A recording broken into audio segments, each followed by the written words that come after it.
उत्सव है। श्री वामन देव का आविर्भाव है, वामन द्वादशी है। और हमारी परंपरा के एक प्रमुख आचार्य श्रील जीव गोस्वामी, श्रील प्रभुपाद जी ने कहा कि श्रील जीव गोस्वामी जैसे कोई भी दार्शनिक इस धरती पे उत्पन्न नहीं हुए। इतने प्रखर आचार्य हैं। तो समय कितना है? आज तो समय ही समय है। पालन का समय पता है कितना है? हाँ, अगर खाली रहेंगे तो बार बार किसका ध्यान आएगा? पालन का। तो उससे बढ़िया कथा अमृत सुनिए। हरे कृष्णा। श्री श्री रुक्मणी द्वारिकाधीश की जय। श्री श्री जगन्नाथ बलदेव सुभद्राजू की जय। श्री श्री निताय गौर सुंदर की जय। श्रील प्रभुपाद की जय। क्योंकि वामन देव जी का अपीयरेंस है तो श्री जयदेव गोस्वामी के दशावतार स्तोत्र से कुछ लोग गाएंगे, सारा तो नहीं गाएंगे। हाँ, कुछ लोग गाएंगे। प्रलय पयोधि जले धृतवन असि वेद विहित विहित्र चरित्र अखेद। प्रलय पयोधि जले धृतवन असि वेद विहित विहित्र चरितमखेदम्। केशवधृता मीन शरीरा जय जगदीश हरे। जय जगदीश हरे। जय जगदीश हरे। प्रलय पयोधि जले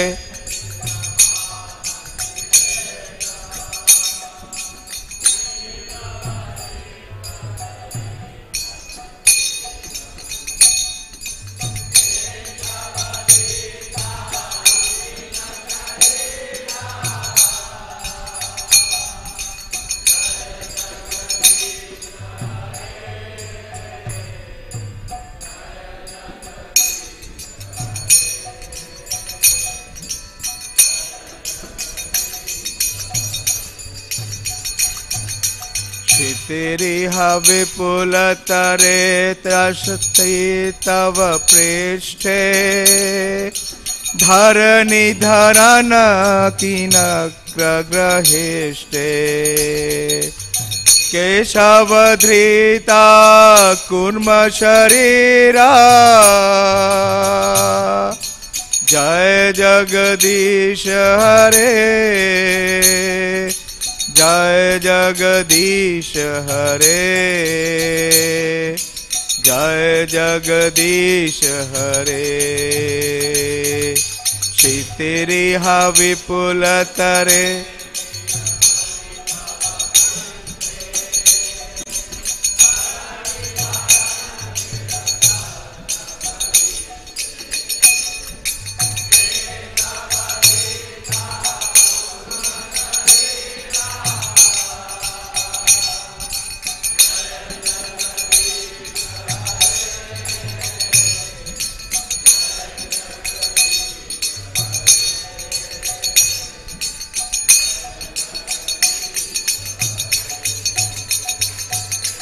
वसति दशन शिखरे धरणी तव लग्ना शशिनी कलंक कलेव निमग्ना। केशवधृता शुकर रूपा जय जगदीश हरे। जय जगदीश हरे। जय जगदीश हरे। वसति दशन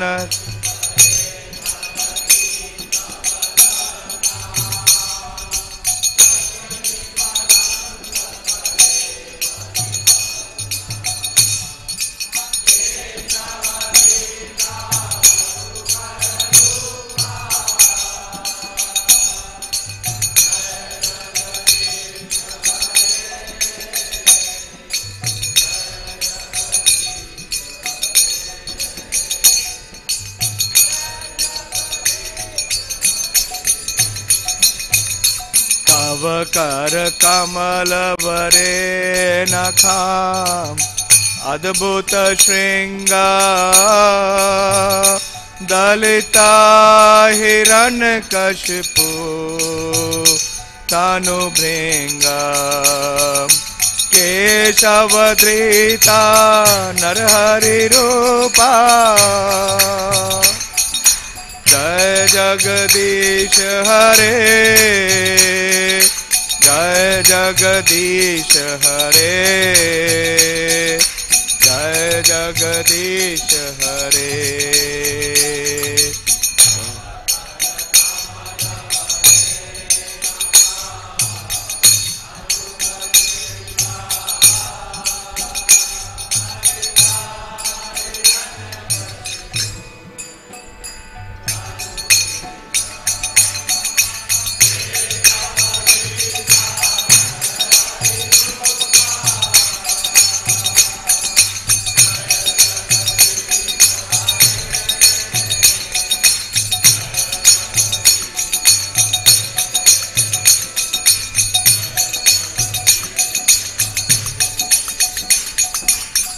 लयसि विक्रमणे बलिमद्भुत वामन पद नख नीरजनित जन पावन केशवधृता वामन रूपा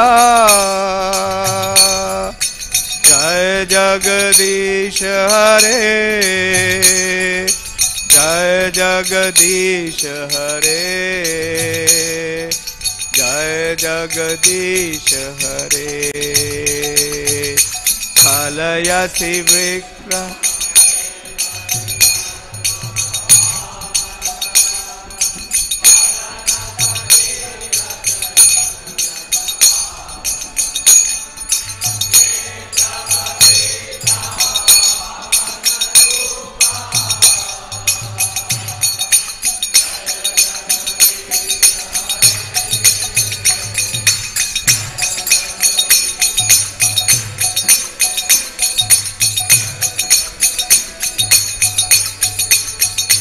जयो केशवधृता वामन रूपा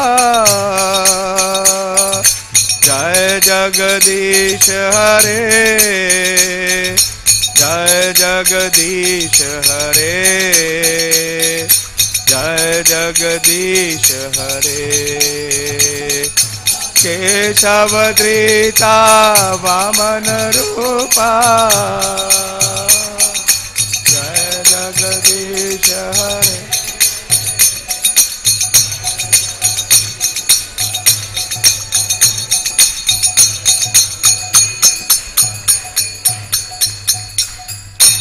जय ओम विष्णुपाद परमहंस परिवार का आचार्य अष्टोत्तर षट श्रीमद कृष्ण कृपा श्री मूर्ति अभय चरणारविंद भक्ति वेदांत स्वामी शिल प्रभुपाद की जय। जय ओम विष्णुपाद परमहंस परिवार का आचार्य अष्टोत्तर षट श्रीमद श्री भक्ति सिद्धांत सरस्वती ठाकुर गोस्वामी महाराज प्रभुपाद की जय। अनंत कोटि वैष्णव वृंद की जय।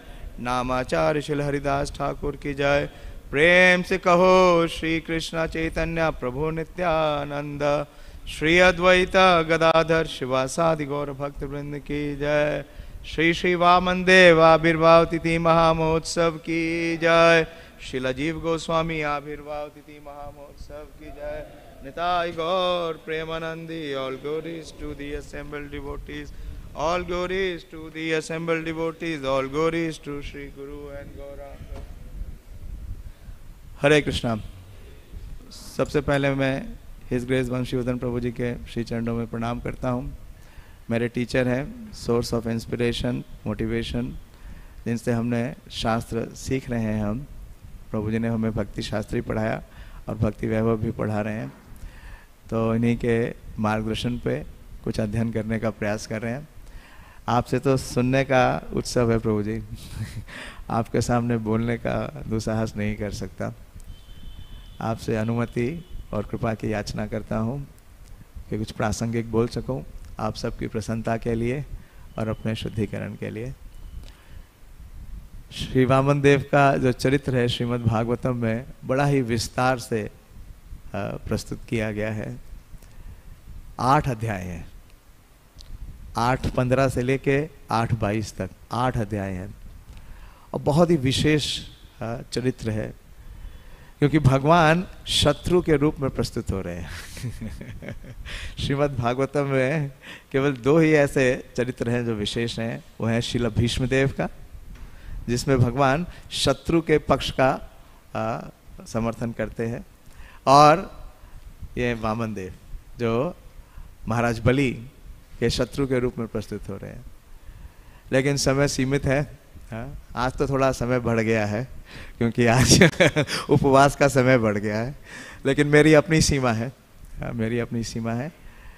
तो प्रयास करूंगा कि प्रस्तुत कर सकूं। मैंने सारे 8वें अध्याय में से कुछ श्लोक निकालने का प्रयास किया है, वो प्रस्तुत करूंगा। लेकिन इस पूरे प्रकरण को बहुत सुंदर तरीके से दूसरे अध्याय में प्रस्तुत किया गया है।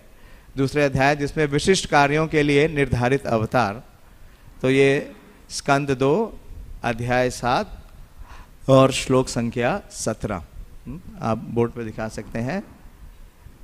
2nd कैंटो 7th चैप्टर और 17th वर्स। ओम नमो भगवते वासुदेवाय।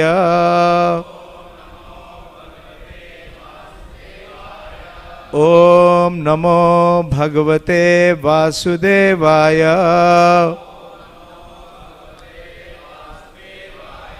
ओम नमो भगवते वासुदेवाय।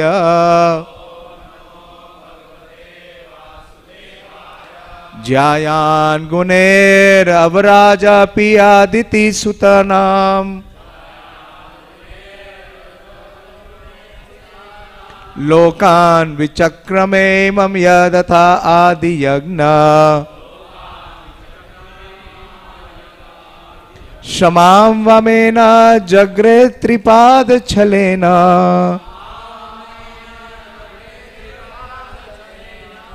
यज्ञामृते पथि चरण प्रभु भी न चाल्या।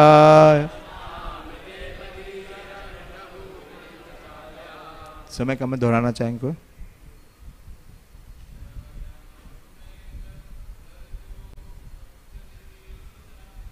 ज्यायान गुणेर अवरजपि आदिति सुतानाम।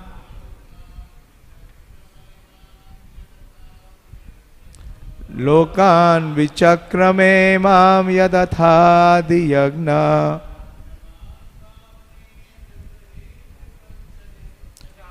क्षमां वामनेन जाग्रहि त्रिपाच्छलेन।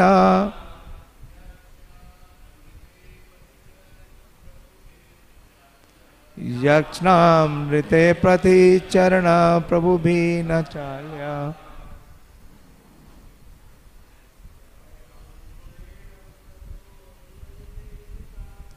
ज्यायान गुणेर अवरजपि अदिति सुतानाम।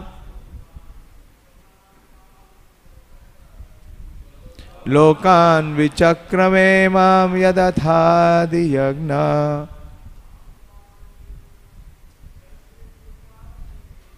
क्षमां वामनेन जाग्रहि त्रिपाच्छलेन।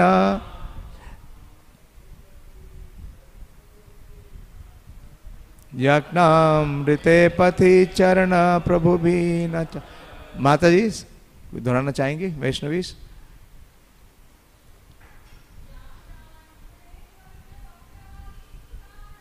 ज्यायान गुणेर अवराजा पियादिति सुतानाम। लोकान विचक्रमे मम यदथादि यज्ञ। क्षमां वामनेन जाग्रहे त्रिपाच्छलेन। यज्ञामृते पथि चरण प्रभु भी। ये इसका अनुवाद और तात्पर्य श्री प्रभुपाद जी के द्वारा। श्री भगवान समस्त भौतिक गुणों से परे होते हुए भी आदिति के पुत्रों आदित्यों के गुणों से कहीं बढ़कर थे। वे अदिति के सबसे छोटे पुत्र के रूप में प्रकट हुए और क्योंकि उन्होंने ब्रह्मांड के समस्त ग्रहों को पार किया, अतः वे पूर्ण पुरुषोत्तम भगवान है। उन्होंने 3 पग भूमि मांगने के बहाने से उन्होंने बलि महाराज की सारी भूमि ले ली। उन्होंने याचना इसलिए की क्योंकि बिना याचना के सन्मार्ग में चलने वाले से कोई उसकी अधिकृत संपत्ति नहीं ले सकता। बहुत विशेष सिद्धांत है कि बिना सन्मार्ग पे, बिना याचना के सन्मार्ग पे चलने वाले से कोई उसकी अधिकृत संपत्ति नहीं ले सकता। तात्पर्य, बलि महाराज तथा उनके द्वारा वामन देव को दान दिए जाने की कथा श्रीमद् भागवतम के 8वें स्कंद में वर्णित है। बलि महाराज ने प्रामाणिक रूप से अपने बल से ब्रह्मांड के समस्त लोगों को जीत लिया था।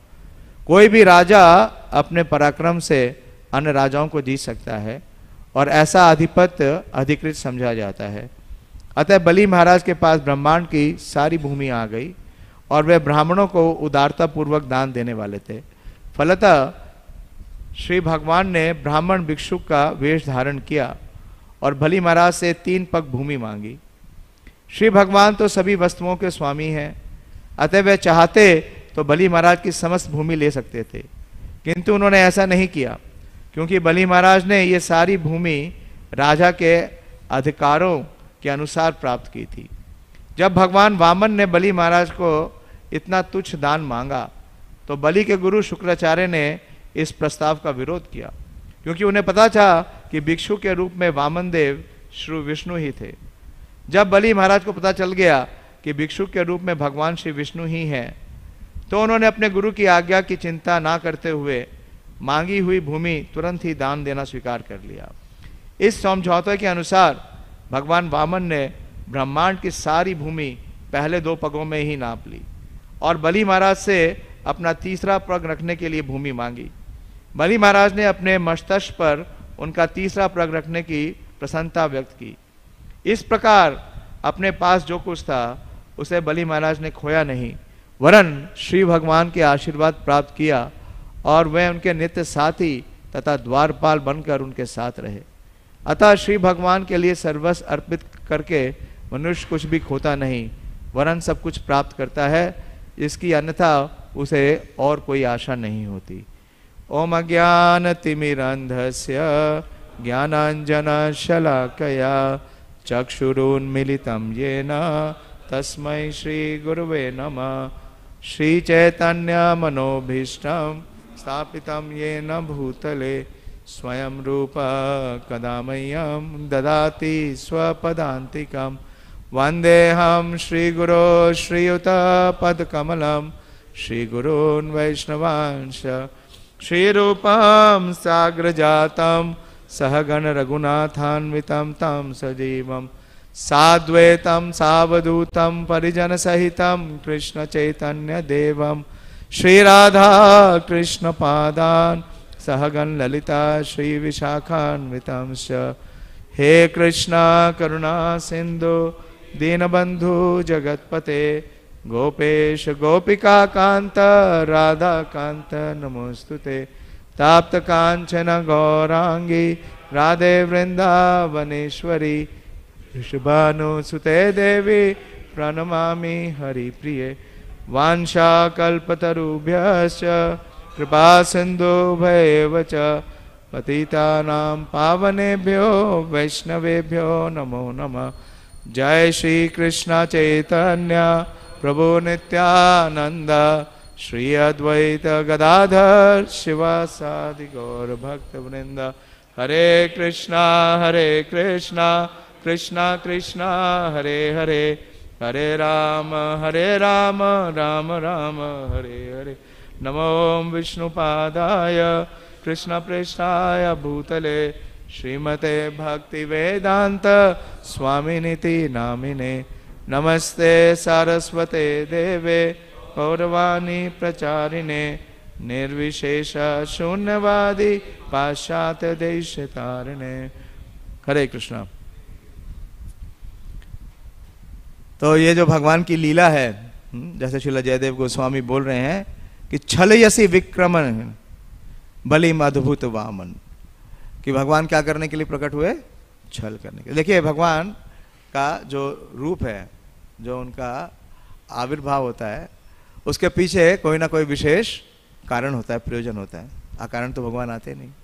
हाँ, भगवान ने भगवत गीता में बताया कि क्या कारण से आते हैं, क्या कारण बताते हैं? परित्राणाय साधु नाम और विनाशाय च दुष्कृताम। अब ठीक है, अदिति जी के आह्वान पे वो आ गए। हाँ, माता अदिति जी चाहती थी कि उनके पुत्रों का क्या हो, संरक्षण हो, उनको राज्य वापस मिले। और उनका राज्य किन्होंने छीन लिया? बलि महाराज ने, लेकिन अनधिकृत रूप से नहीं। हाँ, धर्म के अनुसार उनका अधिकार है। श्रीमद् भागवतम में ये वर्णन आ रहा है। तो परित्राणाय साधु नाम। चलिए, साधु कौन है? हाँ, इंद्र और उनके बाकी देवतागण। लेकिन विनाशाय च दुष्कृताम, तो परित्राणाय साधु नाम, परित्राणाय दुष्कृताम। जो दैत्य है उनका भी परित्राण करने के लिए भगवान वामन देव अपीयर हो रहे हैं, किसी का नाश नहीं कर रहे हैं। तो वामन देव जी का जो अवतार है बहुत ही विशेष है, अति विशेष है। वास्तव में वो अपने भक्त की महिमा का बखान करने के लिए अवतरित हो रहे हैं। ऐसे 2 अवतार हैं बहुत विशेष। हाँ, आपने अभी एक मूवी देखी, महाअवतार नरसिम्हा।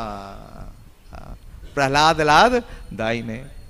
हाँ, हिरण्यकश्यपु बख्श रहा, लेकिन इधर कोई हिरण्यकश्यपु नहीं है। हाँ, यहाँ केवल बलि महाराज का हाँ जो यश है, जो कीर्ति है, उसको बढ़ाने के लिए वामन देव अवतरित हो रहे हैं। तो बहुत ही विशेष है। केवल एक व्यक्ति की कीर्ति बढ़ाने के लिए भगवान क्या ले रहे हैं? अवतार ले रहे हैं। तो सोचिए वो भक्त कितने विशेष हैं, उनकी भक्ति कितनी विशेष है। और नवदा भक्ति, हाँ, चैतन्य महाप्रभु ने बताया कि शुद्ध भक्ति का धरातल कहाँ से शुरू होता है? नवधा भक्ति से। श्रवणम कीर्तनम, हाँ, स्मरणम, पाद सेवनम, हाँ, और अंत में क्या है? आत्मनिवेदनम। तो आत्मनिवेदनम के जो अधिकारी हैं या जो रिप्रेजेंटेटिव हैं वो कौन है? हाँ, बलि महाराज।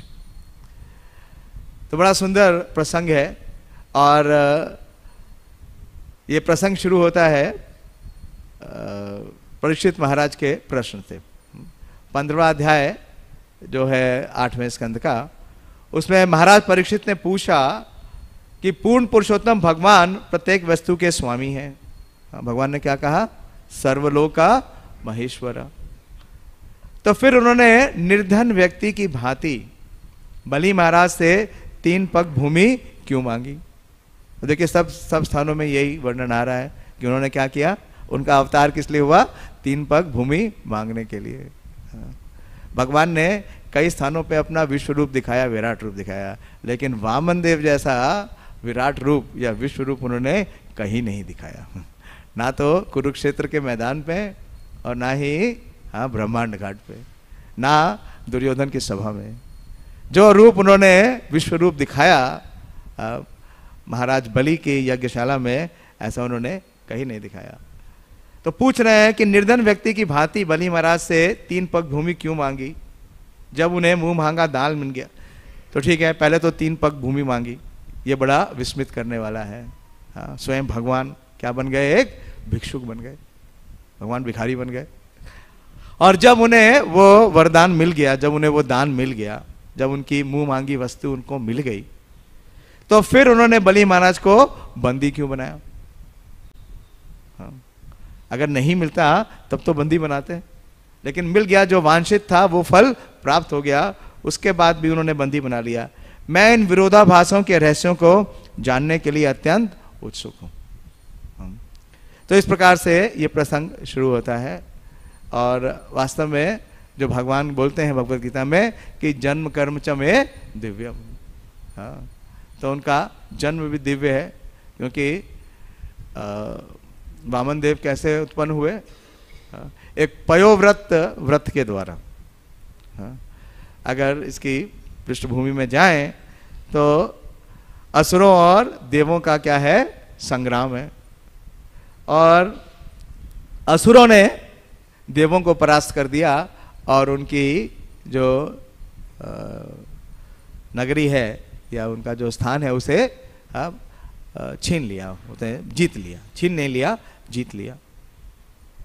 तो इस प्रकार से जो जितने भी देव हैं उनकी माता कौन है? अदिति हैं। और जितने भी असुर हैं उनकी माता कौन है? दिति है। तो अदिति माता बहुत ही विक्षिप्त हो गई और वो बहुत शोक करने लगी। तो अपने पति कश्यप मुनि से वो कुछ उपाय पूछती हैं। हालांकि कश्यप मुनि इसमें ज़्यादा सम्मिलित नहीं होना चाहते थे, उन्होंने समझाने का बहुत प्रयास किया, लेकिन अदिति देवी मानी नहीं। तो उनकी अभिलाषा, उनकी इच्छा को पूर्ण करने के लिए उन्होंने एक व्रत, एक अनुष्ठान बताया जो है पयोव्रत। और बड़ी ही निष्ठा के साथ पयोव्रत व्रत का और धर्म का अदिति देवी पालन करती है। और इतना अच्छे से पालन करती हैं कि भगवान विष्णु स्वयं प्रकट हो जाते हैं उनके समक्ष। और भगवान विष्णु ने ये आश्वासन देते हैं कि मैं ही आपके पुत्र के रूप में जन्म लूंगा। तो जैसे कि इस श्लोक में बताया गया, तो ये 12वें आदित्य हैं। इसके पूर्व में अदिति के और भी पुत्र थे, लेकिन ये सबसे छोटे होते हुए भी सबसे विशेष हैं। तो इस प्रकार से इनका आविर्भाव होता है। और इसके पूर्व, इनके आविर्भाव से पूर्व जो इंद्र हैं वो अपने गुरु बृहस्पति के पास जाते हैं और पूछते हैं कि उनकी पराजय का कारण क्या है और बलि महाराज के पराक्रम का कारण क्या है। कैसे बलि महाराज के पास इतना बल आ गया, इतनी शक्ति आ गई, इतना सैन्य उनके पास समीकरण आ गया कि उन्होंने इंद्र को जीत लिया। तो बड़ी विशेष शिक्षा मिलती है। तो उनके जो गुरु हैं बृहस्पति, वो बतलाते हैं क्योंकि बलि महाराज ने अपने गुरु शुक्राचार्य और ब्राह्मणों का बहुत अच्छे से उनकी सेवा और सम्मान किया। यस्या प्रसादाद भगवत प्रसादो, प्रभुपाद जी कोट करते हैं, यस्या प्रसादान न गति कुतोपि। तो प्रभुपाद जी लिखते हैं, ये कह के बृहस्पति जो गुरु हैं देवताओं के, उन्होंने बताया इंद्र को कि तुम्हारे पतन का भी यही कारण है कि तुमने ऐसा नहीं किया, इसलिए तुम हार गए। और अभी तक अगर तुम लड़ोगे तो तुम हार जाओगे, नाश हो जाएगा, क्योंकि भगवान के अलावा कोई भी अभी बलि महाराज से नहीं जीत सकता। तो बलि महाराज जब किसी ब्राह्मण का अपमान करेंगे या कोई अपराध करेंगे तभी वो अच्युत हो सकते हैं, च्युत हो सकते हैं, वरना वो जीते नहीं जा सकते हैं। तो इस प्रकार से विस्थापित हो गए सारे देवता। और विस्थापित स्थिति में माता अदिति ने ये प्रार्थना की और भगवान वामन देव के रूप में अदिति माता के गर्भ से प्रकट हुए। तो कुछ श्लोक मैं लूंगा भगवान वामन देव का आविर्भाव। यह स्कंद 18, वामन अवतार भगवान वामन देव। तो जब अदिति माता के गर्भ में थे भगवान वामन देव, तो सारे देवता लोग आने लगे। और जब उनका आविर्भाव हुआ तो उसका वर्णन आ रहा है। श्री सुखदेव गोस्वामी ने कहा, यह है स्कंद 8 अध्याय 18 और श्लोक संख्या 1। तो सारे देवी देवता आए उनकी स्तुति करने के लिए। जब ब्रह्मा जी इस प्रकार श्री भगवान के कार्यों एवं पराक्रम का यशगान कर चुके, तो श्री भगवान, जिनकी एक सामान्य जीव की भांति कभी मृत्यु नहीं होती, अदिति के कोख से प्रकट हुए। और कैसे प्रकट हुए देखिए, वामन के रूप में नहीं प्रकट हुए। हाँ, भगवान बहुत विशेष रूप से प्रकट हुए। उनके 4 हाथ शंख चक्र गदा तथा पद्म से सुशोभित थे। कैसे प्रकट हुए? हाँ, जैसे कि देवकी और वासुदेव के कारागार में भगवान श्री कृष्ण प्रकट हुए थे। हाँ, चतुर्भुज रूप में, शंख चक्र गदा और पद्म के साथ।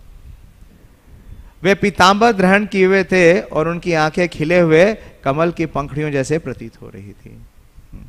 तो भगवान चतुर्भुज रूप में अपने पूर्ण ऐश्वर्य के साथ प्रकट हुए।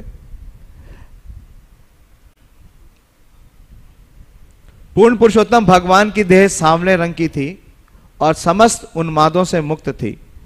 उनका मुखारविंद मकराकृत जैसे कान के कुंडलों से सुशोभित होकर अत्यंत सुंदर लग रहा था। और उनके वक्षस्थल पर श्रीवत्स का चिन्ह था। मतलब जिस प्रकार से भगवान वैकुंठ में है अपने पूर्ण ऐश्वर्य के साथ, वे कलाइयों में कंगन पहने थे, अपनी भुजाओं के बाजूबंद पहने थे, सिर पर मुकुट धारण किए थे। कोई बच्चा मुकुट के साथ जन्म लिया आज तक? नहीं लिया। उनकी कमर में करधनी थी, छाती पर जनेऊ पड़ा था, उनके चरण कमलों की पायल सुशोभित कर रही थी। तो इस प्रकार से भगवान वामन देव का आज के दिन आविर्भाव हुआ। उनके वक्षस्थल पर सुंदर फूलों की असाधारण माला सुशोभित थी और फूलों के अत्यधिक सुगंधित होने से मधुमक्खियों का बड़ा सा समूह गुंजन करता हुआ शहद के लिए उन पर टूट पड़ा था। जब श्री भगवान अपने गले में कौस्तुभ मणि पहनकर प्रकट हुए तो उनके तेज से प्रजापति कश्यप के घर का अंधकार दूर हो गया।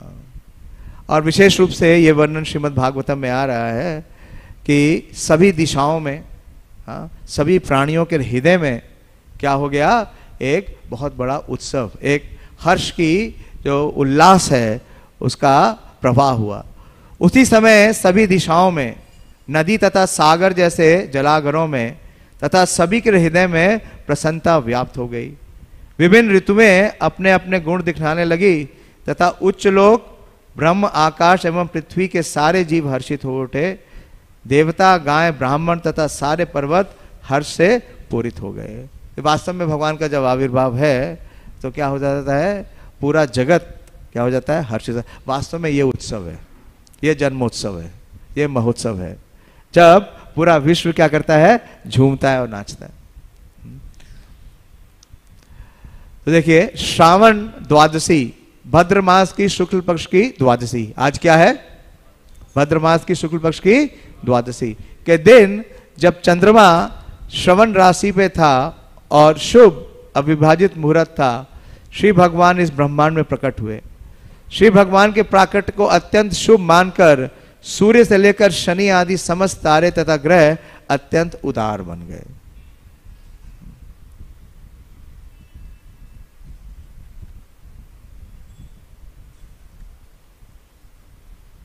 जब, थोड़ा फास्ट फॉरवर्ड है, जब अदिति ने देखा, ये 11वां श्लोक, जब अदिति ने देखा कि पूर्ण पुरुषोत्तम भगवान जो उनके ही गर्भ से प्रकट हुए थे अपनी आध्यात्मिक शक्ति से दिव्य शरीर धारण कर लिए हैं, तो वह आश्चर्यचकित हो उठी और अत्यंत प्रमोदित हो गई।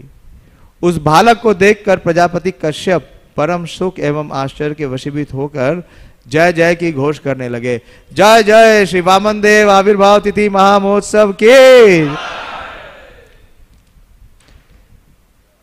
श्री भगवान अपने आदि रूप में आभूषण पहने तथा हाथ में आयुध धारण किए हुए प्रकट हुए। यद्यपि उनका यह सदैव विद्यमान रहने वाला रूप भौतिक जगत में दृश्य नहीं होता, तो भी वे इस रूप में प्रकट हुए। तत्पश्चात अपने माता पिता की उपस्थिति में ही उन्होंने उसी तरह ब्राह्मण, वामन अर्थात ब्रह्मचारी का रूप धारण कर लिया, जिस तरह कोई नट कर लेता है। तो जो ये रूप है, हाँ, इसलिए क्या है? छलयसी विक्रमणे। भगवान ने क्या किया है? हाँ, एक नट का, जैसे कि एक प्ले में कोई कलाकार होता है, उस प्रकार से उन्होंने अपने रूप को बदल लिया। और कौन सा रूप ले लिया? एक ब्राह्मण का रूप ले लिया। तो जब उन्होंने ब्राह्मण का रूप ले लिया तो ब्राह्मण देव के यज्ञोपवीत संस्कार के समय सूर्यदेव ने स्वयं गायत्री मंत्र का जप कराया, बृहस्पति ने जनेऊ प्रदान किया और कश्यप मुनि ने मुंज की मेखला भेंट की। तो अनेक देवताओं ने उन्हें अनेक प्रकार के विशेष भेंट दिया। ब्रह्मा जी ने अव्यय पूर्ण पुरुषोत्तम भगवान को कमंडल प्रदान किया। सप्त ऋषियों ने कुशाग्रास और माता सरस्वती ने उन्हें रुद्राक्ष की माला भेंट की। तो इस प्रकार से उन्हें विभिन्न भेंटें दी गई। इस प्रकार सबके द्वारा स्वागत किए जाने पर ब्रह्मचारियों में श्रेष्ठ वामन देव ने अपना ब्रह्म तेज प्रदर्शित किया। इस तरह वे महान संत ब्राह्मणों की उस पूरी सभा में वे अपनी सुंदरता में अद्वितीय लगते हैं। तो जितने अवतार हुए हैं, कितने अवतार हैं? असंख्य। हाँ, श्रीमद् भागवतम में ये वर्णन आता है, जब तीसरे अध्याय में भगवान के अवतारों का वर्णन करते हैं कौन? सूत गोस्वामी। तो बोलते हैं अवतारा ही असंख्येय हरिसत्वा निधिर्द्विज यथा विदिशानिकुल्या सहर्षशा स्यु सहर्षशा। कि जिस प्रकार से एक पानी का बहुत बड़ा स्रोत है, हाँ, कैसा निधिर, यानी समझ लीजिए कि ओशन, एक समुद्र है, तो उससे कितनी जल की धाराएं निकाली जा सकती हैं, उसका कोई वर्णन हो सकता है? या प्रभुपाद जी बोलते हैं कि जिस प्रकार से समुद्र में लहरें आती हैं, कितनी लहरें आती हैं, उनका निर्णय नहीं कर सकते, असंख्य निर्णय आती हैं। तो भगवान के अनेकों अनेक अवतार हैं, लेकिन कुछ विशेष अवतारों के बारे में वर्णन तीसरे अध्याय में दिया है, पहले स्कंद के तीसरे अध्याय में, और उसमें श्री वामन देव के इस अवतार का भी वर्णन है। पंचदशम वामनाकम कृत्वा गादधवरम बले पादत्रयम याचमाना प्रत्यादिशतो त्रुपृष्ठपाम। तो 15वें अवतार के रूप में भगवान वामन देव के रूप में प्रकट हो रहे हैं, और किस लिए आ रहे हैं? डोनेशन मांगने के लिए। भगवान के आविर्भाव का प्रयोजन क्या है? हाँ, डोनेशन, याचना करना, याचक के रूप में अवतरित हो रहे हैं। और तो इसके आगे जब निष्कर्ष देते हैं श्रील सूत गोस्वामी, तो बोले हैं एते चांश कला पुंसा कृष्णस्तु भगवान स्वयं। तो विशेष जो पॉइंट में बोल रहा हूँ, तो उसमें विशेष रूप से बतलाते हैं कि अलग अलग अवतार जो है अलग अलग कारणों से अवतरित होते हैं। तो उसमें बता रहे हैं श्रील प्रभुपाद जी कि जो वामन देव का अवतार हुआ है, उसमें विशेष रूप से उनका जो रूप सौंदर्य है वो विशेष है। वो 3 अवतारों की वर्णन करते हैं श्रील प्रभुपाद जी कि भगवान बलराम और मोहिनी और वामन देव, इन तीनों का जो रूप है वो अद्भुत है, सौंदर्य है। तो इस सौंदर्य रूप में जब ब्राह्मण के इस सौंदर्य रूप में भगवान प्रकट हो गए, तो सभी का उन्होंने हृदय को मोह लिया। और जब भगवान ने सुना कि बलि महाराज भृगुवंशी ब्राह्मणों के संरक्षण में अश्वमेध यज्ञ संपन्न कर रहे हैं, तो सभी प्रकार से परिपूर्ण भगवान बलि महाराज पर अपनी कृपा दिखाने के लिए वहां चल पड़े। तो इस प्रकार से जो ये उनकी लीला है, जो ये लीला अवतार है, वो कहाँ पहुंच गए? बलि महाराज की यज्ञशाला में, जहाँ वो अश्वमेध यज्ञ कर रहे थे। और यज्ञ कौन करा रहे थे? हाँ, भृगु मुनि के वंशज शुक्राचार्य।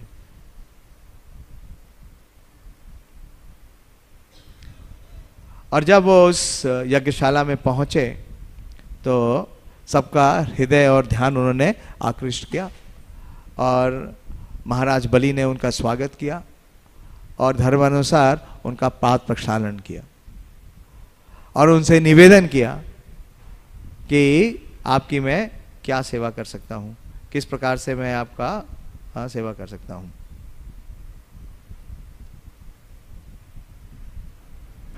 भगवान वामन देव को देखकर अति प्रफुल्लित, ये स्कंद 8 18वां अध्याय और श्लोक संख्या है 26। भगवान वामन देव को देखकर अति प्रफुल्लित बलि महाराज ने परम प्रसन्नता पूर्वक उन्हें बैठने के लिए आसन प्रदान किया।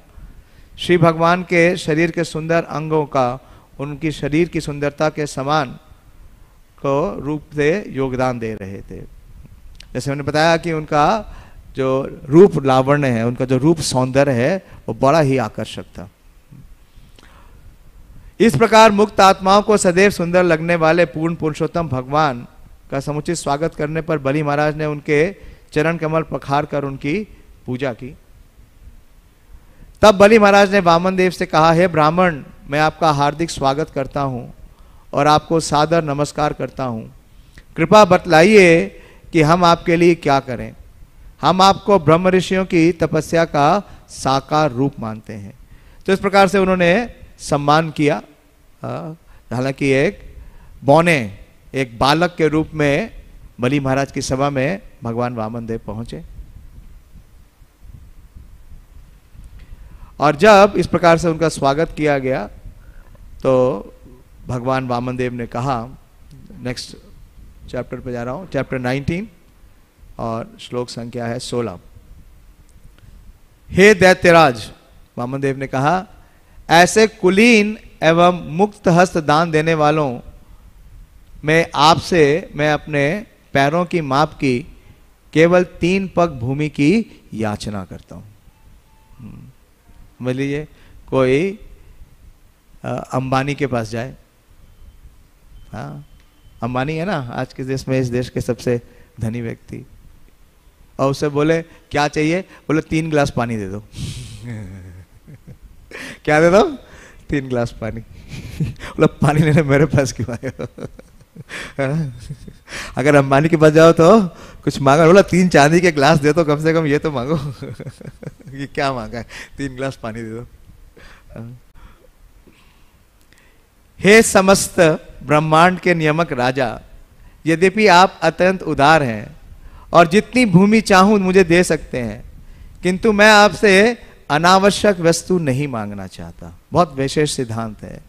यदि कोई विद्वान ब्राह्मण अन्यों से अपनी आवश्यकता अनुसार दान लेता है तो वह पाप में कर्मों में नहीं फंसता। प्रभुपाद जी बहुत ही विशेष तात्पर्य दिए हैं, सारे तात्पर्य बहुत विशेष हैं, लेकिन सब पे चर्चा नहीं कर सकते। तो प्रभुपाद जी लिखते हैं कि कोई ब्राह्मण या सन्यासी अन्यों से दान मांग सकता है। कौन नहीं मांग सकता? गृहस्थ नहीं मांग सकता। मांगने का अधिकार किसको है? ब्राह्मण या सन्यासी को। दान देने का अधिकार है किसको? गृहस्थ को। लेकिन दान मांगते समय भी जो याचक है उसे इस धर्म या सिद्धांत का पालन करना चाहिए, किंतु यदि वह आवश्यकता से अधिक लेता है तो वह दंडनीय है। तो वो क्या है? दंडनीय है। तो सावधान। दान मांगने का अधिकार का मतलब ये नहीं है कि क्या करें? अधर्म करें, तो दंड के भागीदार बन जाएंगे। कोई भी व्यक्ति आवश्यकता से अधिक श्री भगवान की संपत्ति का उपभोग नहीं कर सकता। भगवान वामन देव अप्रत्यक्ष बलि महाराज को इंगित कर रहे थे कि उनके पास आवश्यकता से अधिक भूमि है।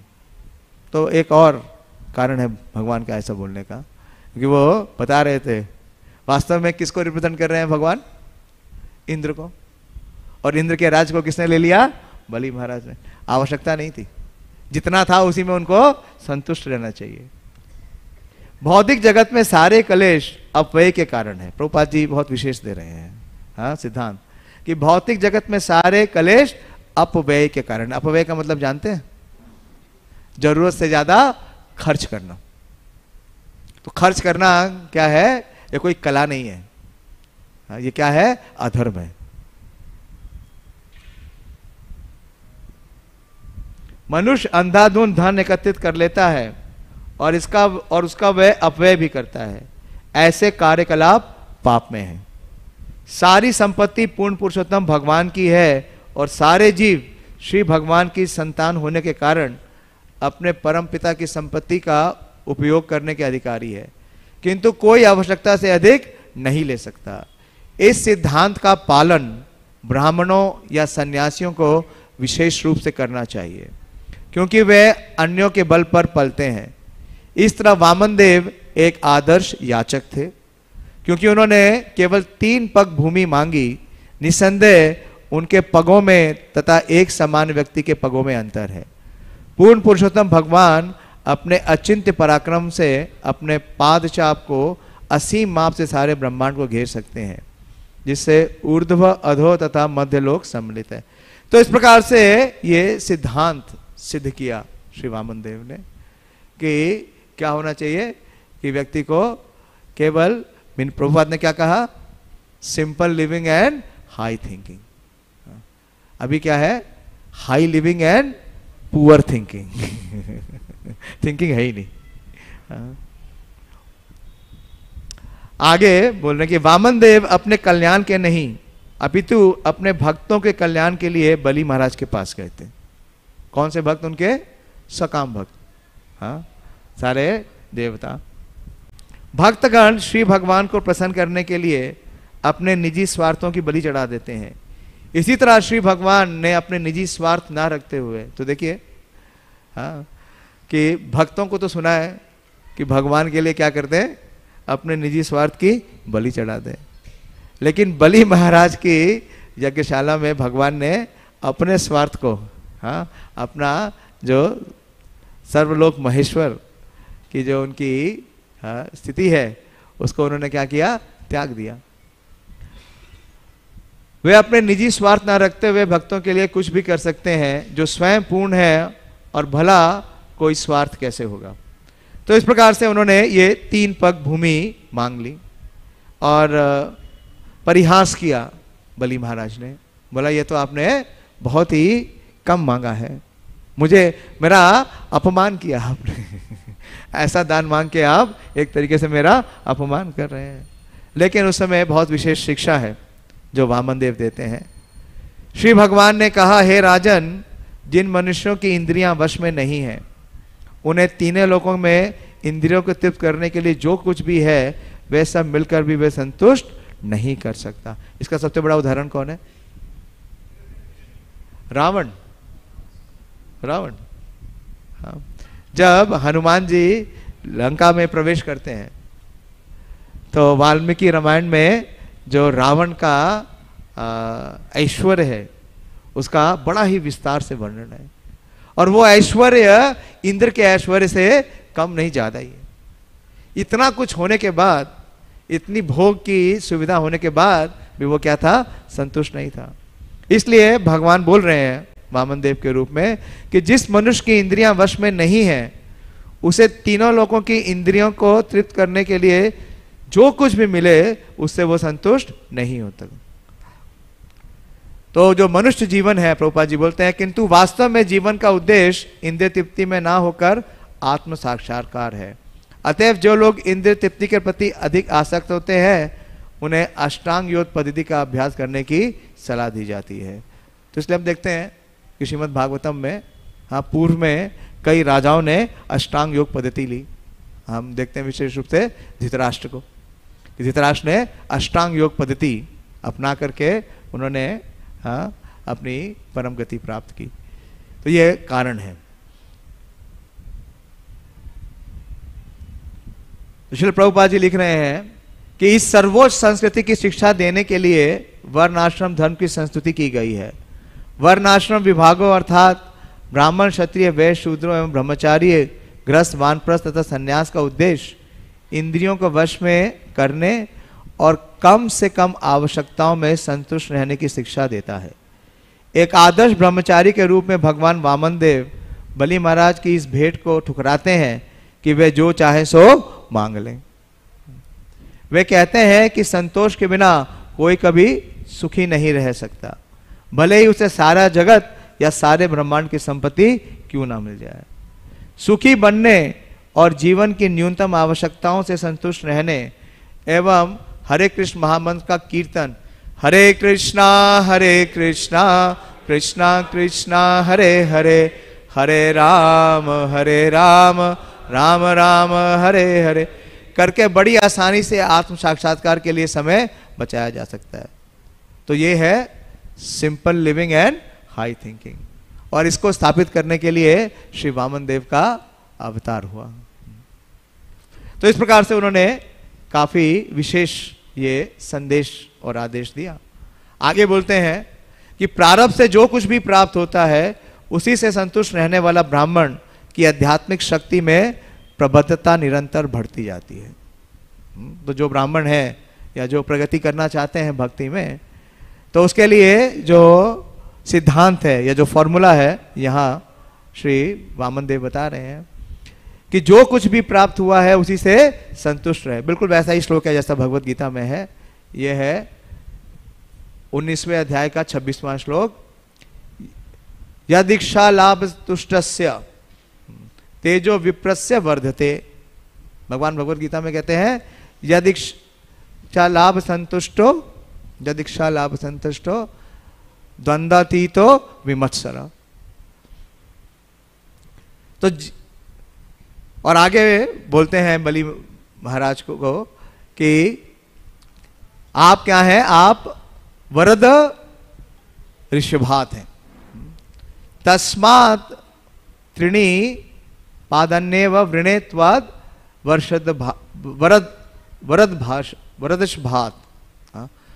वर देनों में आप क्या है? ऋषभात हैं। भगवान का एक नाम क्या है? वरदराज। हाँ, भगवान वरदराज है। और बलि महाराज क्या है? वरद ऋषभात। इसलिए आप देखिए, जब भी आप किसी ब्राह्मण के पास जाएंगे, ब्राह्मण क्या करता है? आपको रक्षा सूत्र बांधता है, मोली बांधता है ना, देखा है नहीं देखा है? कर्मकांडी ब्राह्मण करते हैं। हाँ, कोई भी यजमान आ जाएगा तो उसको क्या करते हैं? धागा बांधते हैं। और धागा बांधेंगे तो एक श्लोक पढ़ते हैं। जानते हैं वो श्लोक क्या है? क्या है? ये न बद्धो बलि राजा दानवेंद्र महाबला, कि जितने भी दानी हैं उन सबों में श्रेष्ठ जो दान देने में वरद ऋषभात है, वो कौन है? वो बलि राजा है। आज भी अभी भी ऐसा ही है। हाँ, मेरा बचपन वाराणसी में बीता, तो वहाँ पे जो ब्राह्मण है ज़्यादातर कर्मकांडी है, तो आप मुझे उस समय नहीं पता था कि वो क्या श्लोक बोल रहे हैं लेकिन अभी समझ में आ रहा है कि वो क्या श्लोक रहा है, क्योंकि हर ब्राह्मण यही इच्छा करता है कि मेरा यजमान क्या बन जाए? बलि बन जाए अपना सारा कुछ मुझे दे दे लेकिन वास्तव में वो ब्राह्मण नहीं है, क्योंकि ब्राह्मण होने का जो सिद्धांत है वो क्या है कि जितना मिनिमम है उसी में वो संतुष्ट हो, तभी वो वास्तव में ब्राह्मण है, वरना वो ब्राह्मण नहीं है। अतएव हे राजन, दानियों में सर्वश्रेष्ठ आपसे मैं केवल 3 पग भूमि मांग रहा हूं। इस दान से मैं अत्यधिक प्रसन्न हो जाऊंगा, क्योंकि सुखी होने की विधि यही है। महाप्रभु ने क्या बताया? सुखी होने की विधि क्या है? ना धनम, ना जनम, ना सुंदरी। सारा विश्व इन 3 वस्तुओं के पीछे भाग रहा है। हा धनम, हा जनम, हा सुंदरी। और सारे के सारे क्या है? हाँ, दुखी है, द्रवित है। लेकिन इस सिद्धांत को स्वीकार नहीं कर रहे, भक्ति में आने के बाद भी स्वीकार नहीं कर रहे, तो क्या रहेंगे? दुखी है। बोले भक्ति में तो आ गए, प्रैक्टिस कर रहे हैं, लेकिन हाँ, दुख का समापन नहीं हुआ, क्योंकि जो कंसेप्शन है वो चेंज नहीं किया। तो यहां बता रहे हैं वामन देव कि इस दान से केवल 3 पग भूमि मांग रहा हूं, इस दान से मैं अत्यधिक प्रसन्न हो जाऊंगा, क्योंकि सुखी होने की विधि यही है। जो नितांत आवश्यक है उसे पाकर पूर्ण संतुष्ट हो लिया जाए। श्री सुखदेव गोस्वामी ने आगे कहा, जब बलि महाराज से पूर्ण पुरुषोत्तम भगवान इस प्रकार बोले तो बलि हंस पड़े और उन्होंने वामन देव से कहा, बहुत अच्छा, अब जो इच्छा हो प्राप्त करें। वामन देव को इच्छित भूमि देने के लिए अपने वचन का संकल्प करके उन्होंने अपना जल पात्र उठा लिया। तो उन्होंने ये क्या कहेंगे, वाव ले लिया कि वो वामन देव को जो उनका इच्छित वर है वो प्रदान करेंगे। तो उसी समय उस यज्ञशाला में जो उनके मुख्य पुरोहित थे, जो राजपुरोहित थे, राजगुरु भी थे, कौन? हाँ, भृगु के वंशज शुक्राचार्य। शुक्राचार्य ने कहा, हे विरोचन पुत्र, तुम वामन रूपधारी ब्रह्मचारी साक्षात अव्यय भगवान श्री विष्णु है। ये कश्यप मुनि को अपना पिता और अदिति को अपनी माता स्वीकार करके देवताओं का हित साधने के लिए प्रकट हुए हैं। तो उन्हें एक तरीके से रोक दिया।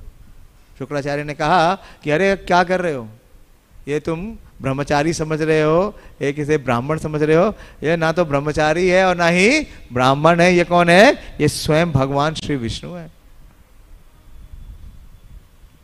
तुम ये नहीं जान पा रहे हो कि इन्हें भूमि देने का वचन देकर तुमने कैसी खतरनाक स्थिति अंगीकार कर ली है।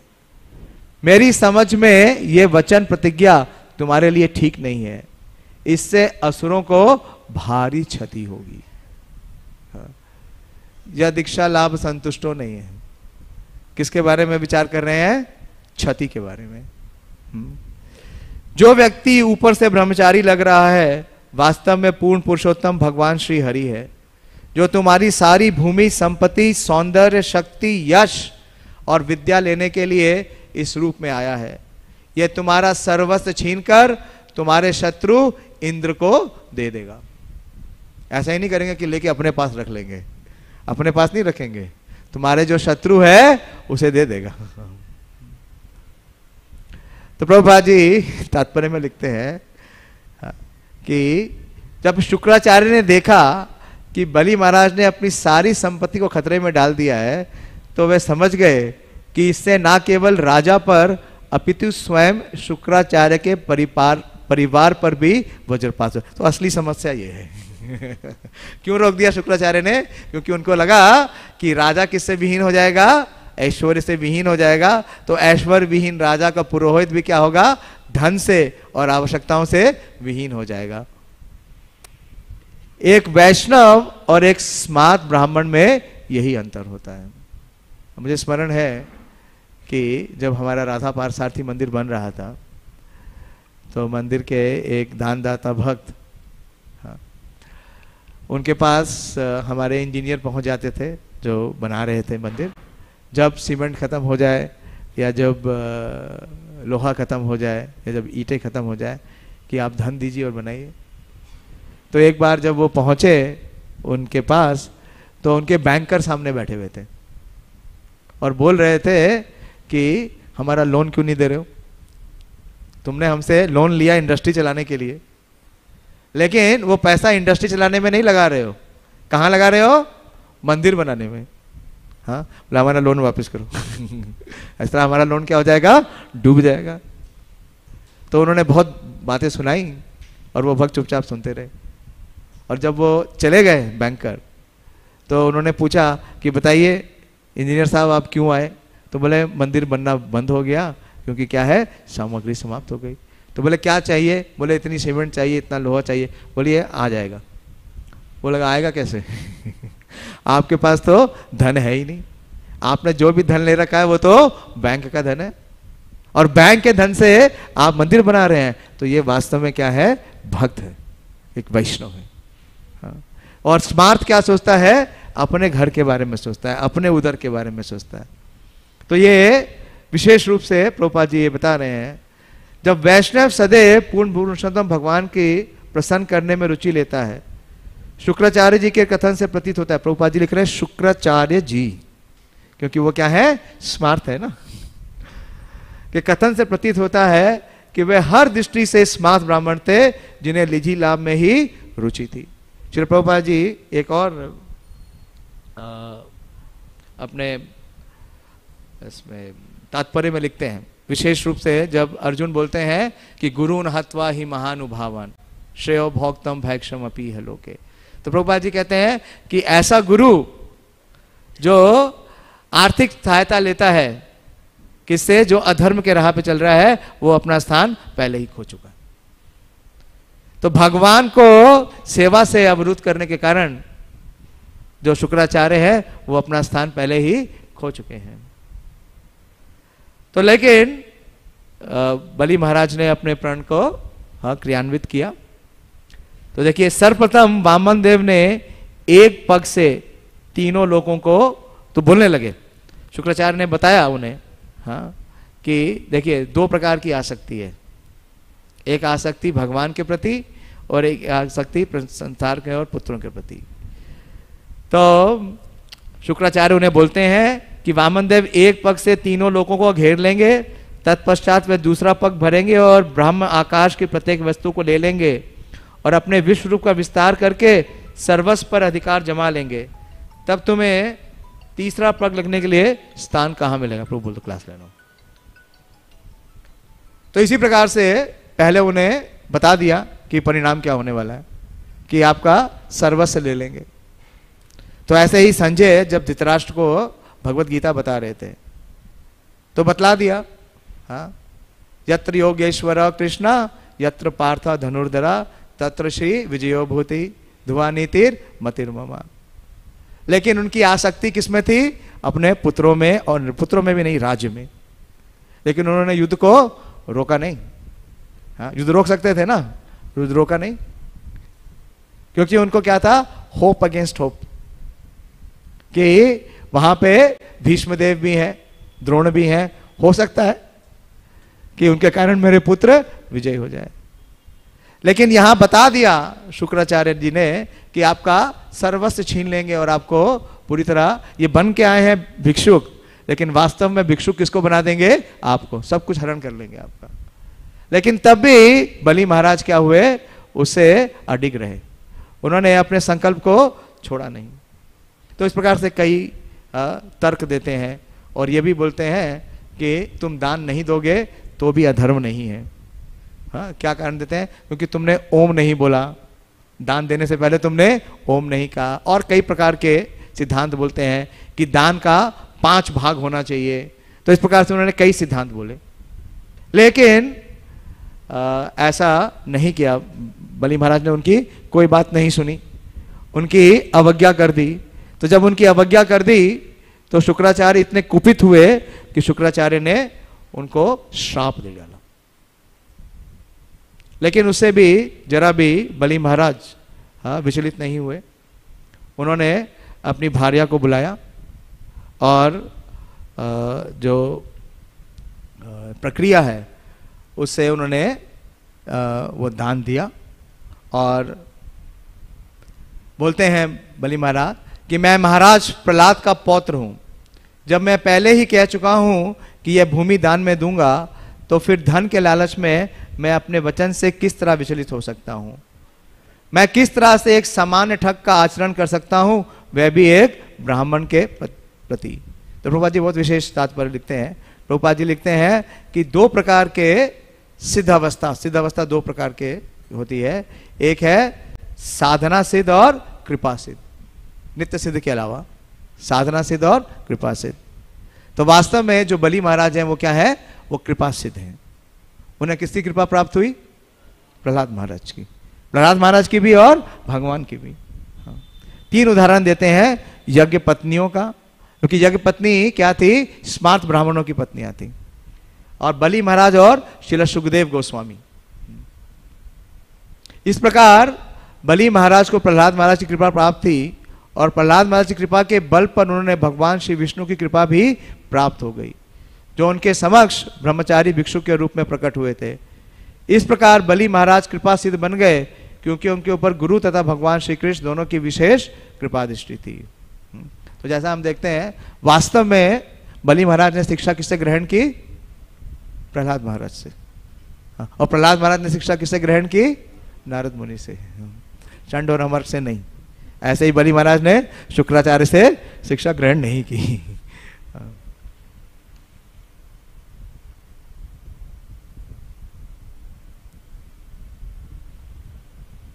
तो बहुत क्रोधित हो गए शुक्राचार्य। यद्यपि तुम्हें कोई ज्ञान नहीं है, फिर भी तुम तथाकथित विद्वान पुरुष बन गए हो और इतने धृष्ट होकर मेरे आदेश का उल्लंघन करने का दुस्साहस कर रहे हो।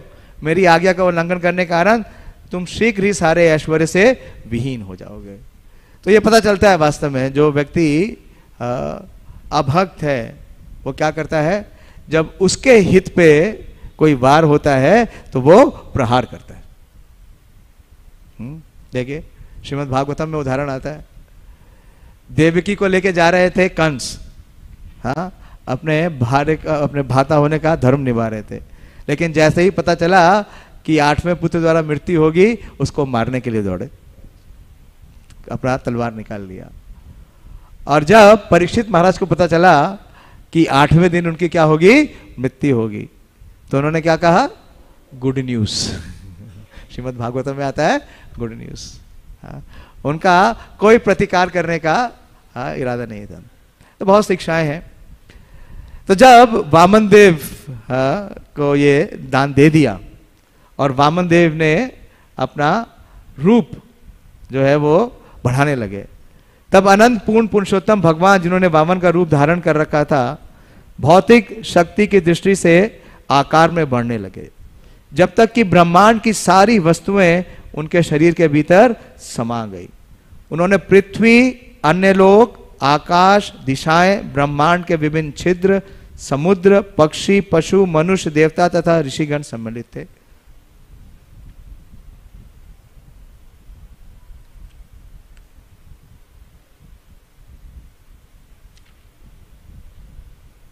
तो उस तरीके से उन्होंने अपना विस्तार किया। बलि महाराज ने अद्भुत कार्य करने वाले श्री भगवान के वस्त्रों के नीचे संध्या से जगमग देखी। तो कई उन्होंने इतना विस्तार किया और इतना विस्तार किया कि उन्होंने पहले पग में पूरे पृथ्वी को नाप लिया और दूसरे पग में उन्होंने सारे ऊपर के लोगों को नाप लिया। इस प्रकार से जितनी संपत्ति थी उन्होंने सारी की सारी 2 पगों में पूर्ण कर ली। और तीसरा पग रखने के लिए उन्होंने पूछा कि तुम बताओ स्थान कहाँ है। तो ये लास्ट श्लोक ले रहा हूं मैं, 22वें अध्याय का है। बलि महाराज ने कहा, हे परमेश्वर, हे सभी देवताओं के परम पूज्य, यदि आप सोचते हैं कि मेरा वचन झूठा हो गया है तो मैं उसे सत्य बनाने के लिए अवश्य अपनी भूल सुधार दूंगा। मैं अपने वचन को झूठा नहीं होने दे सकता। अतएव आप कृपा करके अपना तीसरा कमल रूपी चरण मेरे सिर पर रख दें। बहुत ऊंची अवस्था है। हाँ, उनका सारा कुछ छीन लिया। छीनने के बाद भी बोल रहे हैं कि आप क्या हैं? अपराधी हैं, आपने अपना वचन पूर्ण नहीं किया। श्री प्रभुपाद जी इसके तात्पर्य में लिखते हैं कि बलि महाराज ने उन्हें उत्तम श्लोक कह के संबोधित किया। उन्होंने कहा कि आपकी प्रशंसा सदा उत्तम श्लोकों में की जाती है। आपने देवताओं की ओर से यह कहकर मुझे ठगने के लिए अपना वेश बदला कि आपको केवल 3 पग भूमि चाहिए, किंतु बाद में आपने अपना शरीर इस हद तक विस्तारित कर लिया कि आपने अपने 2 पदों से सारा ब्रह्मांड घेर लिया। चूंकि आप अपने भक्तों की ओर से काम कर रहे हैं, अतएव आप इसे ठगी नहीं मानते। कोई बात नहीं, मैं भक्त नहीं माना जा सकता, फिर भी चूंकि आप लक्ष्मीपति होकर भी मेरे पास दान मांगने आए हैं, अतएव मुझे यथाशक्ति सर्वोत्तम रूप में आपको संतुष्ट करना चाहिए। अतएव आप ये ना सोचें कि मैं आपको ठगना चाहता हूं, मुझे तो अपना वचन पूरा करना ही होगा। अब मेरे पास एक संपत्ति बची है, वह है मेरा शरीर। मैं अपनी संपत्ति, आपने मेरी संपत्ति तो ले ली है, किंतु मेरे पास अपना शरीर अभी भी बचा है।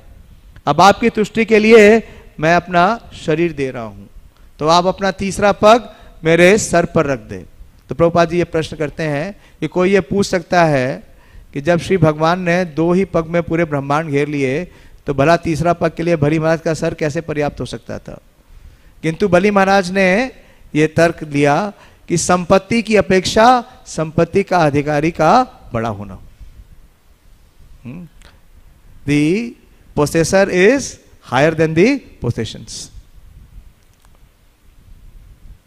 इसलिए यद्यपि श्री भगवान ने उनकी सारी संपत्ति ले ली थी, तो भी संपत्ति के अधिकारी बलि महाराज का सिर श्री भगवान के तीसरे भक्त के लिए पर्याप्त स्थान प्रदान कर सकेगा। तो इस प्रकार से उन्होंने तीनों पगों को से ना सिर्फ सारा ऐश्वर्य और धन ले लिया, सारे ब्रह्मांडों को ले लिया, बल्कि बलि महाराज को भी अपना दास बना लिया। और ना सिर्फ दास बनाया, जैसे हम दास बने हैं वैसा दास नहीं बनाया हाँ, उनको बंदी बना लिया, उनको बांध दिया। हाँ, यही तो पूछ रहे हैं परीक्षित महाराज, कह रहे जब आपको सब कुछ मिल ही गया तो उसके बाद क्यों बांध लिया? बड़ा सुंदर वृतांत है, लेकिन समय नहीं है कि उस समय प्रहलाद महाराज उपस्थित हो गए, ब्रह्मा जी उपस्थित हो गए। ब्रह्मा जी भी ये पूछ रहे हैं, अब बांध क्यों रहे हो? जब इसने सब कुछ दे ही दिया है तो आप बांध क्यों रहे हो? मुझे स्मरण है बहुत, जब मैं पहले नया आया था 2003 में, तो परम पूज्य राधा गोविंद महाराज ये प्रसंग ले रहे थे नोएडा में। और जब ब्रह्मा जी ने ये प्रश्न पूछा स्वयं श्री भगवान से कि जब बलि महाराज ने सर्वस्व सौंप दिया, जब सब कुछ सौंप दिया है, उसके बाद इन्हें क्यों आप एक कैदी की तरह बंदी बना रहे हो? तो इससे पहले कि भगवान बोलते, जो उनकी भार्या है, क्या नाम है, विंध्यावली, वो बोलती हैं। और बड़ा सुंदर प्रसंग है, और प्रसंग इतना मार्मिक है कि महाराज रोने लगे और जितने श्रोता हैं वो भी सब रोने लगे, क्योंकि वास्तव में सारी संपत्ति के अधिकारी कौन है? केवल श्री भगवान है। और वो बोलते हैं कि ये जो मेरा पति है बलि, ये क्या समझ रहा है कि ये संपत्ति उसकी है और ये आपको दान दे रहा है, इसलिए ये दंड का अधिकारी है, इसलिए आपने जो इसे बंदी बनाया है बिल्कुल सही किया है। लेकिन देखिए भगवान, हाँ, भगवान की अपनी क्या भक्त वत्सलता है। ये 22वां अध्याय है और उसमें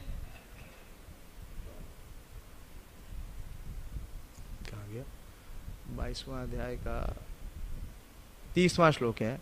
बलि महाराज यद्यपि धन विहीन, अपने मौलिक पदों से च्युत, अपने शत्रुओं द्वारा पराजित तथा बंदी बनाए गए, अपने कुटुंबियों तथा मित्रों द्वारा भर्षित हुए और परिव्यक्त बांधे जाने की पीड़ा से त्रस्त तथा अपने गुरु द्वारा भर्षित तथा शापित थे, किंतु वे अपने व्रत में अटल रहे। उन्होंने अपना सत्य नहीं छोड़ा। मैंने तो निश्चित रूप से छल से धर्म के विषय की बातें कही। कौन बोल रहा है? भगवान बोल रहे हैं। किंतु उन्होंने अपना धर्म नहीं छोड़ा, क्योंकि वे अपने वचन के पक्के हैं। श्री भगवान ने आगे कहा, उनकी महान सहन शक्ति के कारण मैंने उन्हें वह स्थान प्रदान किया है जो देवताओं को भी सुलभ नहीं हो पाता। वे सर्वाणी मनु के काल में स्वर्ग के राजा इंद्र बनेंगे। जब तक बलि महाराज स्वर्ग के राजा इंद्र का पद प्राप्त नहीं कर लेते, तब तक वे सुतल लोक में रहेंगे, जिसे विश्वकर्मा ने मेरे आदेश से निर्मित किया है। जैसे भगवान ने क्या निर्मित कराई थी? द्वारका। द्वारका भगवान ने निर्मित कराई। बनाने वाले कौन है? विश्वकर्मा ही है। किसने बनाई थी? मुझे स्मरण नहीं है। विश्वकर्मा जी नहीं। तो देखिए भगवान ने वही सम्मान और स्थान दिया है बलि महाराज को, क्योंकि उसकी रक्षा मेरे द्वारा विशेष रूप से की जाती है। अतः वह मानसिक तथा शारीरिक व्याधियों, थकान, आलस, पराजय और अन्य सारे उपद्रव से मुक्त हैं। हे बलि महाराज, अब तुम वहां जाकर शांति पूर्वक रह सकते हो। तो इस प्रकार से भगवान ने उन्हें विशेष स्थान दिया, हाँ, धाम दिया, और उसके स्वयं क्या बने? हाँ, द्वारपाल बने। तो ऐसे ही विशेष कथा है श्री वामन देव की। हमने सुना भगवान भक्त वत्सल है, हाँ, लेकिन चलो सुखदेव गोस्वामी जब वर्णन करते हैं उखल बंधन लीला का, तो उसमें एक और विशेष भगवान की महिमा बताते हैं, भृत्य वश्यता, कि भगवान क्या है? अपने भक्तों के पूरे अधीन है। और भक्त भृत्य वश्यता की जो भगवान की विशेषता है वो इस प्रसंग में बलि महाराज के साथ आती है। आज हमारे एक और आचार्य शिला जीव गोस्वामी का भी आविर्भाव है, तो मैं आपसे निवेदन करूंगा, टाइम तो हो गया है, 5-7 मिनट दे दीजिए। शिला जीव गोस्वामी के ऊपर मैं प्रभुपाद जी द्वारा जो प्रस्तुत व्याख्या है एटलीस्ट वो पढ़ूंगा, और अगर आपकी सम्मति होगी तो थोड़ा उनके ऊपर चर्चा भी कर सकेंगे। वंदे रूप सनातनो रघुयुगो श्री जीवा गोपाल को। तो श्री चैतन्य महाप्रभु की जो वृक्ष है उसमें स्कंद और शाखाएं हैं, तो उसका वर्णन श्रील कविराज गोस्वामी ने चैतन्य चरितामृत की आदि लीला में अध्याय 10 में किया है। वो बोल रहे हैं कि इन शाखाओं में, दिखा रहे हैं, ऑपरेट कर सकते हैं, आदि लीला अध्याय 10 और प्यार संख्या 85 है। इन शाखाओं में रूप तथा सनातन प्रमुख है, जबकि जीव गोस्वामी, आप बता दो, आप बोल दो, आप बोलो, फूल खरीद लेंगे। जीव गोस्वामी तथा राजेंद्र आदि उनकी उप शाखाएं थे। श्रील प्रभुपाद जी तात्पर्य में कहते हैं कि श्री गौड़ गौणदेश दीपिका में कहा गया है कि श्री जीव गोस्वामी पहले विलास मंजरी गोपी थे। श्री जीव गोस्वामी को बचपन से ही श्रीमद् भागवतम से बहुत लगाव था। बाद में वे संस्कृत का अध्ययन करने के लिए नवद्वीप आए और श्री नित्यानंद प्रभु के चरण चिन्हों के अनुसरण में करते हुए उन्होंने पूरे नवद्वीप धाम की परिक्रमा की। आप में से कितने लोग नवद्वीप धाम गए हैं, परिक्रमा भी किए हैं? तो नवद्वीप धाम परिक्रमा स्टार्ट होने के लिए जो पहले व्यक्ति हैं, जो पहले आचार्य हैं, वो कौन है? श्रील जीव गोस्वामी। स्वयं नित्यानंद प्रभु ने श्रील जीव गोस्वामी को परिक्रमा कराई। नवद्वीप धाम दर्शन कर लेने के बाद वे मधुसूदन वाचस्पति से संस्कृत पढ़ने के लिए बनारस गए, नित्यानंद प्रभु के आदेश में। वास्तव में श्रील जीव गोस्वामी वो नवद्वीप में ही रहना चाहते थे, नित्यानंद प्रभु के समीप, लेकिन नित्यानंद प्रभु ने कहा कि तुम्हारे परिवार को महाप्रभु ने कौन सा स्थान दिया है? वृंदावन। श्रील रूप और सनातन वहाँ पहले ही हैं। तो आपको कहाँ जाना है? वृंदावन। नवद्वीप भी नहीं और पुरी भी नहीं, तो आप वृंदावन जाइए। लेकिन उन्हें आदेश दिया कि वाराणसी से होते हुए आप जाएंगे तो वाराणसी में जो मधुसूदन वाचस्पति है उससे आप संस्कृत पढ़िए। और बनारस में अध्ययन समाप्त करने के बाद वह वृंदावन गए और वहाँ उन्होंने अपने चाचाओं श्रील रूप तथा सनातन की शरण ग्रहण की। इसका वर्णन भक्ति रत्नाकर में हुआ है। जहाँ तक हमें पता है श्रील जीव गोस्वामी ने कम से कम 25 पुस्तकें लिखी तथा संपादित की और ये सभी अत्यंत प्रसिद्ध है।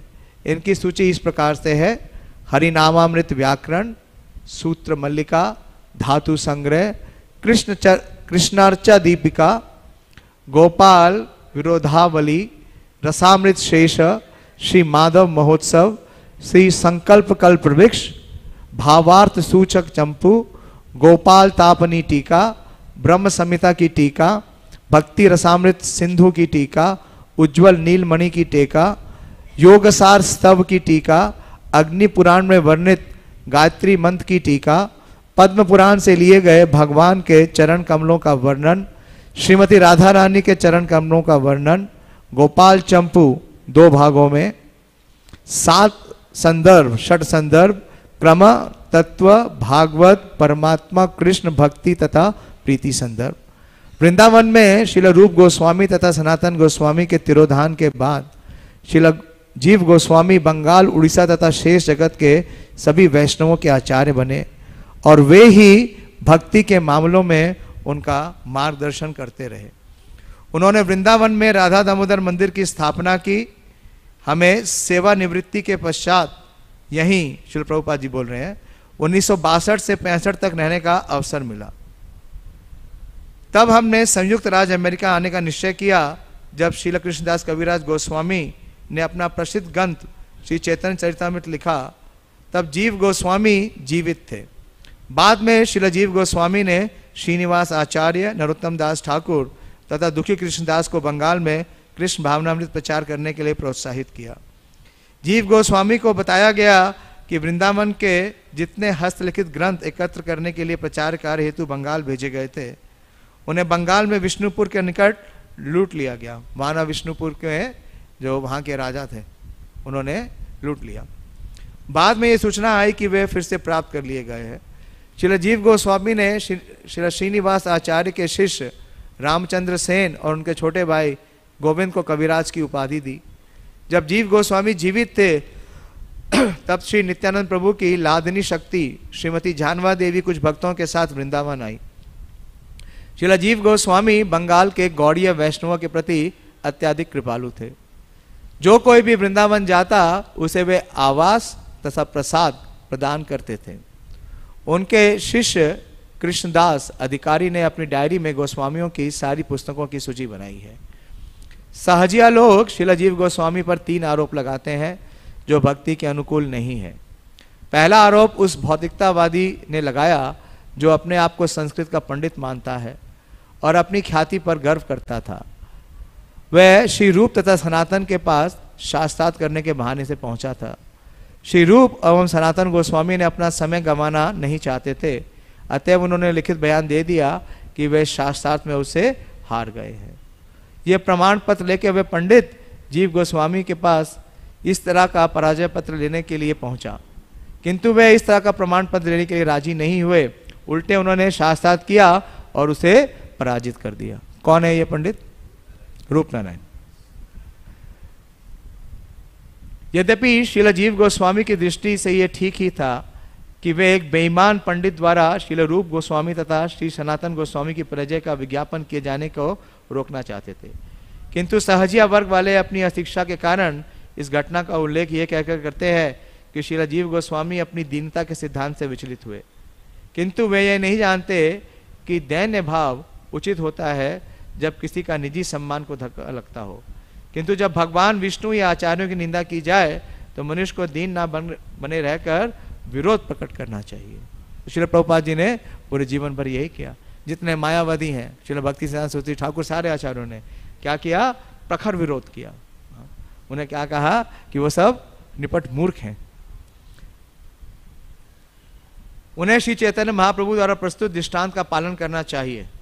महाप्रभु अपने शिक्षाष्टकम 3 में कहते हैं, तृणादपि सुनीचेन तरोरेव सहिष्णुना आमानिना मान देना कीर्तनीय सदा हरि। मनुष्यों को अपने आप को मार्ग में पड़े तृण से भी तुच्छ मानकर शांत भाव से भगवान के पवित्र नाम का कीर्तन करना चाहिए। उसे वृक्ष से भी अधिक सहिष्णु होना चाहिए। उसे झूठी प्रतिष्ठा से समस्त भावों से रहित होना चाहिए और दूसरों को सभी प्रकार से सम्मान देने के लिए तत्पर रहना चाहिए। ऐसी मनोस्थिति में मनुष्य भगवान के पवित्र नाम का कीर्तन निरंतर कर सकता है।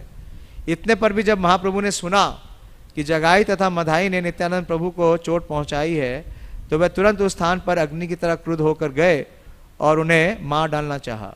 इस तरह महाप्रभु ने अपने ही आचरण से दृष्टांत प्रस्तुत किया कि अपने श्लोकों की व्याख्या की है। मनुष्य को चाहिए कि वे अपने अपमान को तो सहे, किंतु जब गुरुजनों तथा अन्य वैष्णवों की निंदा की जाए तो उस समय दीन या विनीत बने रहना उचित नहीं है। उसे ऐसी निंदा का प्रतिकार करके उचित कदम उठाना चाहिए।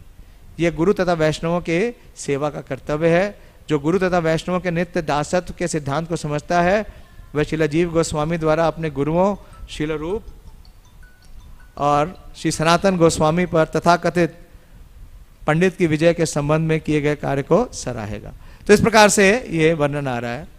दूसरा है, श्रील जीव गोस्वामी को बदनाम करने के लिए दूसरी कथा कड़ी गई कि ये कहकर कि श्री कृष्णदास कविराज गोस्वामी ने चैतन्य चरितामृत लिखकर श्रील जीव गोस्वामी को हस्तलिखित रूप में दिखलाया, तो उन्होंने ये सोचकर उसे कुएं में फेंक दिया कि उससे उनके पांडित्य को धक्का लगेगा।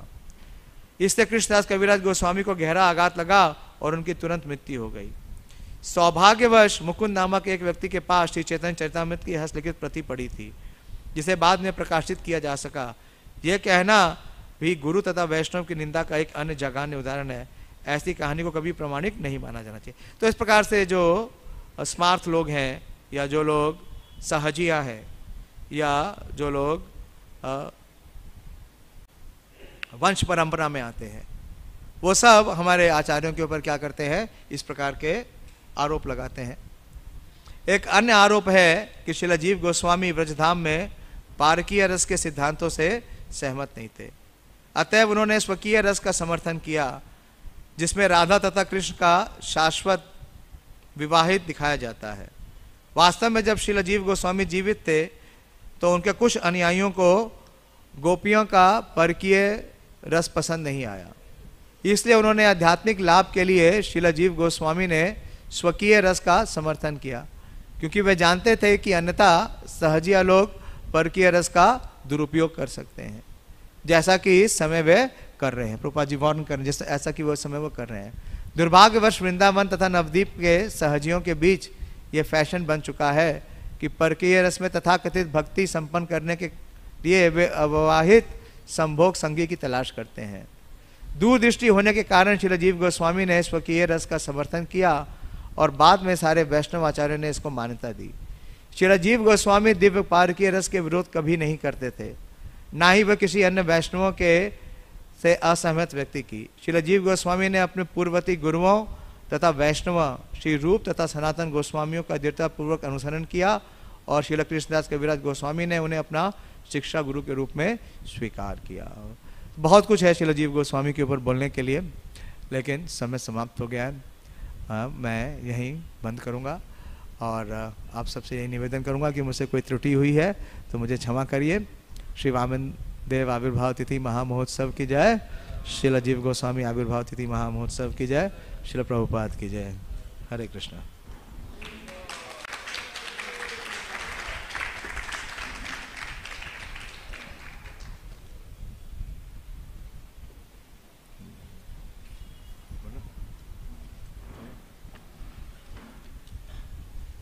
किसी का कोई प्रश्न है या समीक्षा है तो बोल सकते हैं।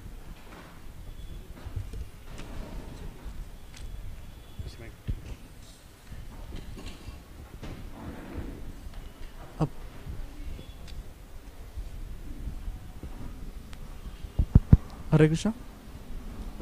हरे कृष्णा। प्रीत, थैंक यू सो मच इतना एनलाइटिंग लेक्चर के लिए। एक्चुअली मेरा क्वेश्चन ये था, जैसे आपने आवाज़ कम आ रही है आपकी।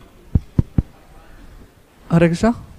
तो प्रभु जी आपने जैसे डोनेशन के बारे में बताया और सिंपल लिविंग और हाई थिंकिंग के बारे में बताया, तो मतलब अब ऐसा मतलब ये द्वंद्व चलता है कि एक होता है simple living and high thinking, एक होता है high living and hardly thinking और नो थिंकिंग, एक तीसरा होता है high living and high thinking. तो high living and high thinking होता ही नहीं है ये केवल स्पेकुलेशन है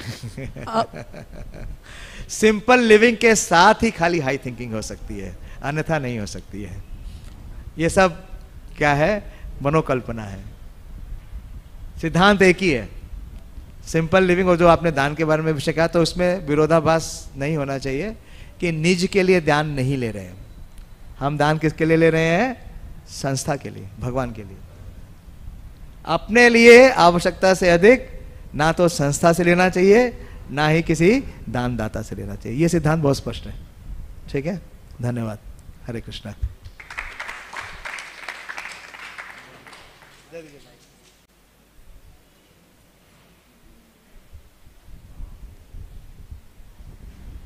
हरे कृष्णा प्रभु जी। सर थोड़ा सा डाउट था थोड़ा सा। पूछिए सर आपने अभी बोला था कि माइक में बोली तो सब सुने। बाली ने सब कुछ दान कर दिया था। हाँ। तो सर एक थे कर्ण, उन्होंने भी सब कुछ दान कर दिया था। क्या? कर्ण भी थे जिन्होंने सब कुछ दान कर दिया था।